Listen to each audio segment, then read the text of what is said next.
امام ابو حنیفہ رحمۃ اللہ علیہ کے پڑوس میں ایک نوجوان شرابی رہتا تھا. وہ رات کو شراب پی لیتا اور شور مچاتا اور کہتا میں بہت بڑا آدمی ہوں, لوگوں نے میری قدر نہیں کی. نشے میں یوں کہتا اضاعونی وای فتن اضاعوا لیوم کریہۃ وسداد صغر.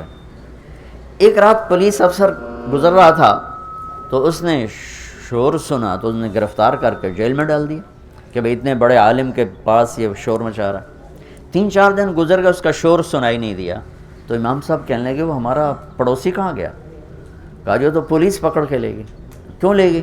کہ وہ شراب کے نشے میں شور مچا رہا تھا تو انہوں نے آپ کی وجہ سے اس کو پکڑ کے ڈال دیا. صبح کا انتظار نہیں کیا, اسی وقت اٹھے اور اس پولیس افسر کے گھر پہنچ گئے. بھائی وہ میرے پڑوسی کو چھوڑ دو. کہا جی میں نے تو آپ کی وجہ سے پکڑا ہے, آپ اتنے بڑے عالم ہیں, آپ علمی کام کرتے ہیں, آپ کو میں خلل ڈالتا ہے. کہا نہیں بھائی تو میری وجہ سے پکڑا ہے تو میری وجہ سے چھوڑ دے. کہا جی میں چھوڑ دیتا ہوں. اس کو جیل سے نکال کر لائے. کہنے لگے کیوں بھائی تم کہا کرتے ہو نا میں بہت بڑا آدمی ہوں پر لوگوں نے میری کوئی قدر نہیں کی, تو میں نے تیری قدر کی ہے کہ نہیں کی؟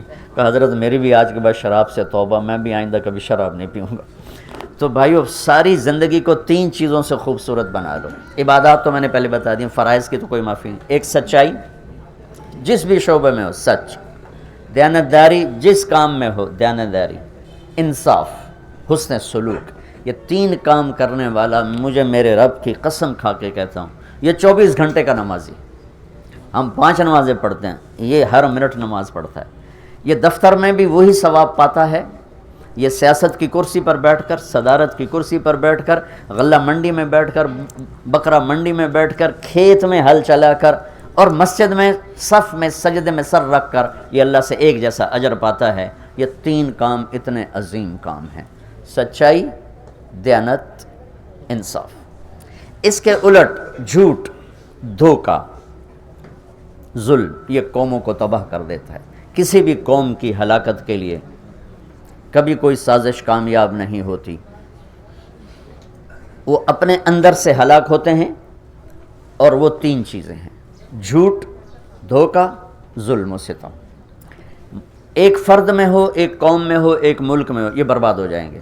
سچائی اور دیانت اور انصاف جس ملک میں, جس قوم میں, جس فرد, جس ادارے میں, اللہ اس کو عزت دے گا, جو سورج کی طرح چمکائے گا چاہے اللہ کا انکار کرتا. اور جو جھوٹ, ظلم اور زیادتی کا شکار ہیں وہ راتوں کو تہجد پڑھیں, دن میں روزے رکھے, اللہ ان کو ذلیل کر دے گا. تو بھائیو یہ ہمارا خوبصورت دین ہے جو میرے نبی نے ہم تک پہنچایا, اور اللہ تعالیٰ کے فضل و کرم سے آج تک وہ زندہ سلامت ہمارے پاس ہے. تو یہ تبلیغ اس کو سیکھنے کی ایک خوبصورت محنت ہے. اور اپنی 24 گھنٹے کی زندگی میں سچ کو زندہ کریں, دیانتداری کو زندہ کریں, حسن سلوک اور اچھے اخلاق کو زندہ کریں, تو اللہ تعالیٰ دنیا بھی بنا دے گا اور اللہ تعالیٰ آخرت بھی بنا دے گا.